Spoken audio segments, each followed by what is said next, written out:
तुम रूठे रहो मैं मनाता रहूं तो मजा जीने का और भी आता है। दा दा दा दा दा दा दा दा दा दा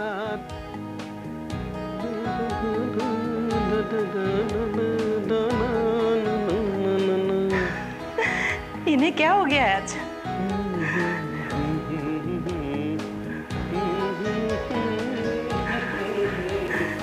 सुनिए, ये अचानक किस बात पर बैठे बैठे मुस्कुरा रहे हैं? तबीयत तो ठीक है ना? मालती यहाँ बैठो।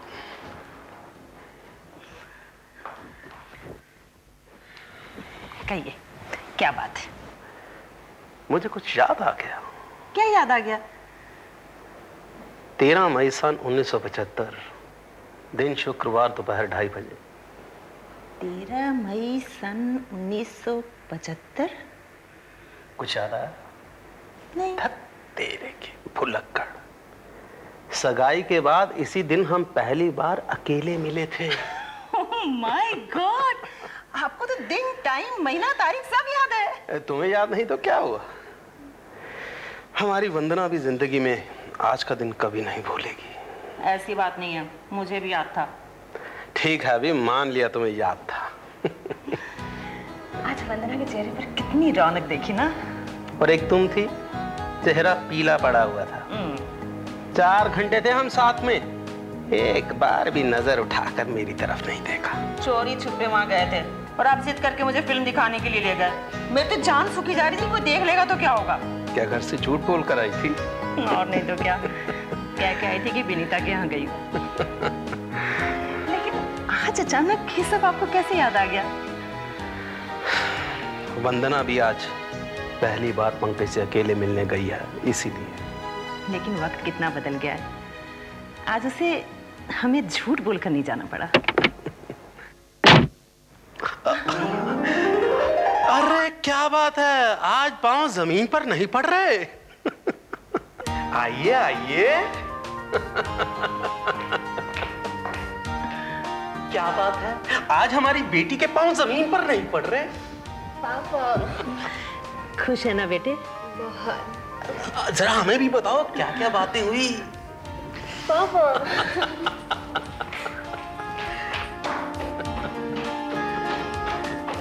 आप भी ना बस भूल जाते हैं कि आप वंदना के बाप हैं। अरे बाप हूं तो क्या हुआ, मैं उसका दोस्त भी हूं। कितना अच्छा लग रहा है उसे इस तरह से खुश देखकर। भगवान करे मालती वो हमेशा इसी तरह खुश रहे।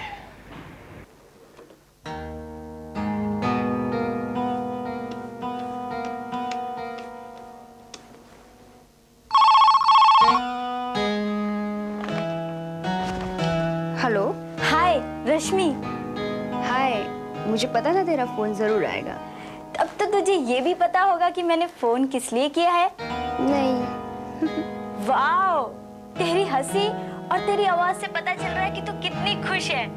Had a nice time, हाँ है ना? या अब तू मुझे फिल्म की स्टोरी की तरह सब कुछ डिटेल में बताएगी, start to end, frame by frame. ए स्टूपिड। ए क्या शर्मा रही है? बताना वंदना प्लीज। देख मैं तुझे ऐसे नहीं छोड़ने वाली, सब कुछ जान के रहूंगी। अपने भैया से ही पूछ लेना। भैया भैया कुछ नहीं, मुझे तेरे मुंह से सुनना है। रश्मि, पहले भैया वहां पहुंचे या तू? भैया ज्यादा नर्वस थे या तू? भैया ने तुझे फूल वूल दिए या नहीं? Like you, miss you, love you, ये सब कुछ हुआ कि नहीं? भैया ने तेरा हाथ तो जरूर पकड़ा होगा। हंस क्यों रही है, बताना। इसलिए क्योंकि ऐसा कुछ नहीं हुआ था। धत तेरे की, तुम दोनों कभी नहीं सुधर सकते। You are the most unromantic couple on earth. तो फिर आखिर किया क्या तुम दोनों ने? तुम्हारे भैया ने तो सबसे पहले वहां पहुंचते ही।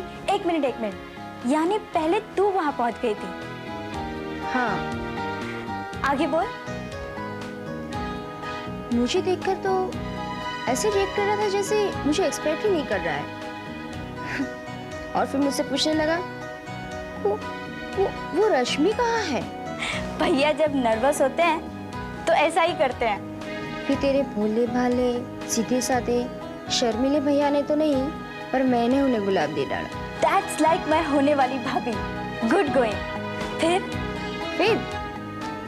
फिर इधर उधर की बातें, और मैंने कहा ना ऐसा कुछ नहीं हुआ जैसा तू सोचती है। जानती है क्यों?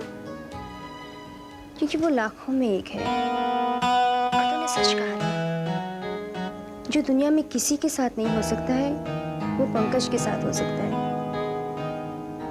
क्योंकि वो सबसे अलग है। और एक बात कहूं, आज पंकज से मिलने के बाद उसके लिए मेरा प्यार और भी बढ़ गया है।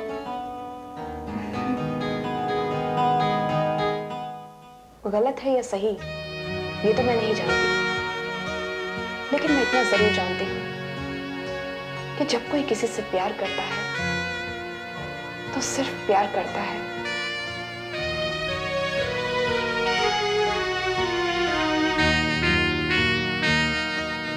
और जब ये प्यार जुनून बन जाता है तब वो उसे पाना चाहता है। एक कहावत है, लव इज ब्लाइंड, प्यार अंधा होता है। और पंकज, तुम ये बात जरूर याद रखना कि दो ऑपोजिट नेचर के लोग ही मिलते हैं। पर क्या ये अजीब नहीं है? यही तो प्यार है पंकज।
बस क्या भैया, मैं आपका कल से वेट कर रही हूँ और आपने मुझे अभी तक थैंक्स नहीं बोला।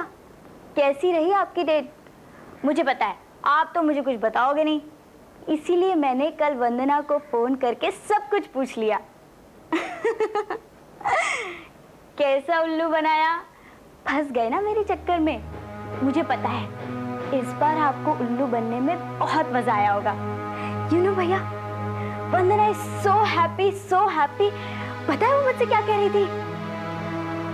आज पंकज से मिलने के बाद उसके लिए मेरा प्यार 100 गुना बढ़ गया। रश्मि, सोच लो भैया, अब आपको वंदना से 200 गुना ज्यादा प्यार करना पड़ेगा। बस बस बहुत हो गया।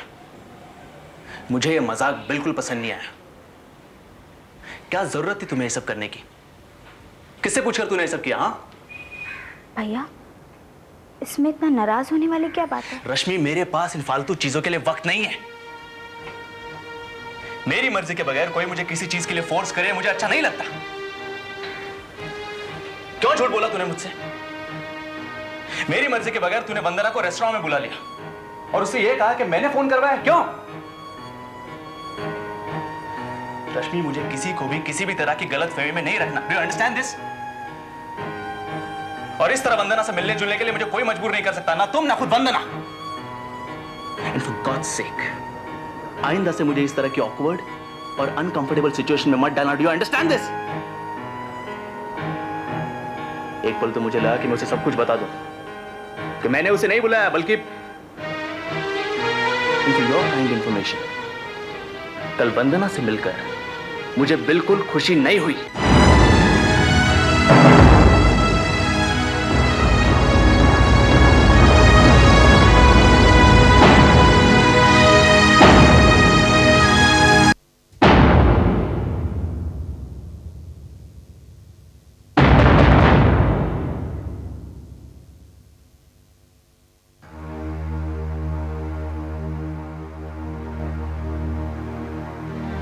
अब तुम ही बताओ कि इन बातों का मैं क्या मतलब समझूं?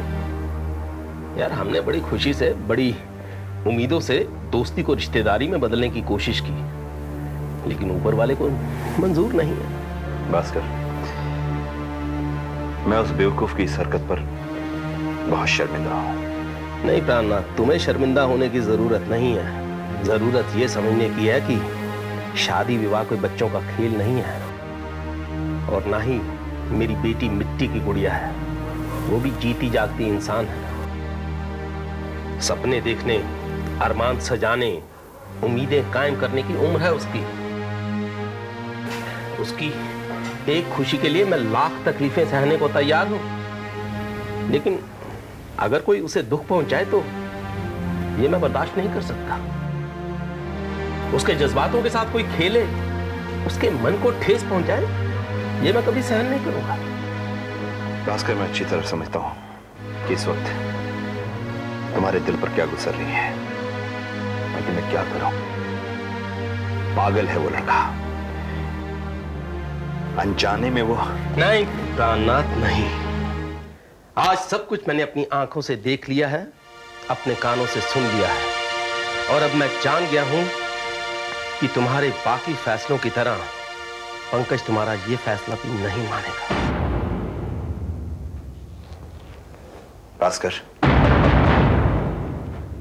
मैं तुमको यकीन दिलाता हूं कि अगर मेरे इस फैसले के खिलाफ पंकज ने एक लफ्ज भी कहा, अगर एक लफ्ज भी कहा, तो मैं उससे कोई रिश्ता नहीं रखूंगा। मेरे घर के दरवाजे उसके लिए हमेशा हमेशा के लिए बंद हो जाएंगे। मैं ये भूल जाऊंगा कि वो मेरा बेटा है। और हां भास्कर, प्राणनाथ ने तुम्हें जुबान दी है, और प्राणनाथ अपनी जुबान देकर कभी भी अपना फैसला नहीं बदल सकता। प्राणनाथ, इन मामलों में जोर जबरदस्ती नहीं चलती। वो तो मेरी बेटी मासूम है, समझदार है, भोली है, इसलिए उसने हंस के इस रिश्ते को मंजूर कर लिया, वरना कमी नहीं है उसे लड़कों की। अगर हम चाहते तो अच्छे से अच्छे खानदान का लड़का ढूंढ लेते। सुंदर है वो, बहुत गुणी है, पढ़ी लिखी है, लेकिन पंकज के बर्ताव से मुझे ऐसा लग रहा है जैसे वो मेरी बेटी के साथ शादी करके उस पर कोई एहसान कर रहा है। अगर वो ऐसा समझता है तो गलत है। अरे मेरी बेटी को बहुत लड़के मिल जाएंगे, लेकिन पंकज को मेरी बेटी जैसी नहीं मिलेगी। ये तो वंदना है। कोई दूसरी लड़की प्राणनाथ पंकज की कमजोरी को नजरअंदाज नहीं करेगी। माना के मामूली सा लंगड़ाता है वो, लेकिन कमी तो कमी होती है। इस बात को उसे कभी नहीं भूलना चाहिए।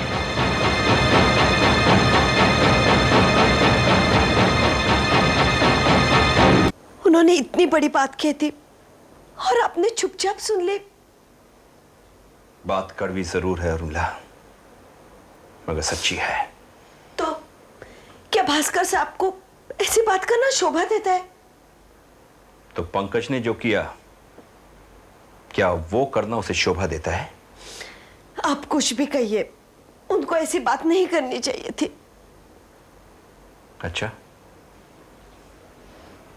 उनकी बात तुम्हें इतनी चुप गई क्योंकि तुम पंकज की मां हो। मगर यह मत भूलो कि भास्कर भी वंदना के पिता हैं, और दुनिया इस बात को अच्छी तरह जानती है कि प्राणनाथ वशिष्ठ अपने और अपने परिवार के खिलाफ एक लफ्ज से सुनना पसंद नहीं करता। लेकिन आज तो जैसे मेरे मुंह पर ताला ही पड़ गया हो, क्योंकि उर्मिला, हमारा अपना सिक्का ही खोटा है। ऐसी कौन सी मजबूरी, कौन सा खोट है उसमें कि बस एक पाव से जरा सा, और किस बात में कम है वो दूसरों से? और एक बाप होकर आप उसे खोटा सिक्का कह रहे। तुम मेरी बात को गलत समझ रही हो उर्मिला।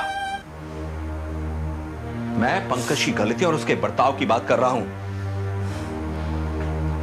आज उसकी वजह से मुझे भास्कर की बातें सुननी पड़ी। और अगर मैं जवाब भी देता तो क्या जवाब देता, किस मुंह से जवाब देता? आखिर दूसरे आदमी की बर्दाश्त की हद होती है। पंकज की गलती तो है ही, इसीलिए तो मुझे भास्कर से कोई शिकायत नहीं। उर्मिला, तुम जरा ठंडे दिमाग से सोचोगी ना तो इस बात को समझ पाओगी कि भास्कर ने गुस्से और जज्बात में सही लेकिन सच्ची बात कही है। मतलब ये कि क्या तुम अपनी रश्मि का रिश्ता ऐसे लड़के के साथ करना पसंद करोगी जिसमें शारीरिक रूप से कुछ कमी हो? अपने पंकज में कमी भले ही मामूली सी हो, लेकिन और शायद रश्मि भी ऐसे लड़के को पसंद नहीं करेगी। और उर्मिला, इस कड़वे सच को झुठलाया नहीं जा सकता। अगर वंदना ने पंकज को पसंद किया है, उसे स्वीकार किया है, तो पंकज को उसकी भावनाओं का ज्यादा सम्मान करना चाहिए, वंदना का ज्यादा ख्याल करना चाहिए, बजाय इसके कि वो उससे दूर भागे, उसे अवॉइड करे। आप शायद ठीक कह रहे हैं।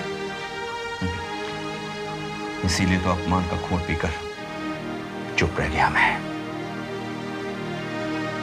वरना भास्कर की जगह में होता ना तो मैं जानता हूं मैं भी वही करता जो भास्कर ने किया।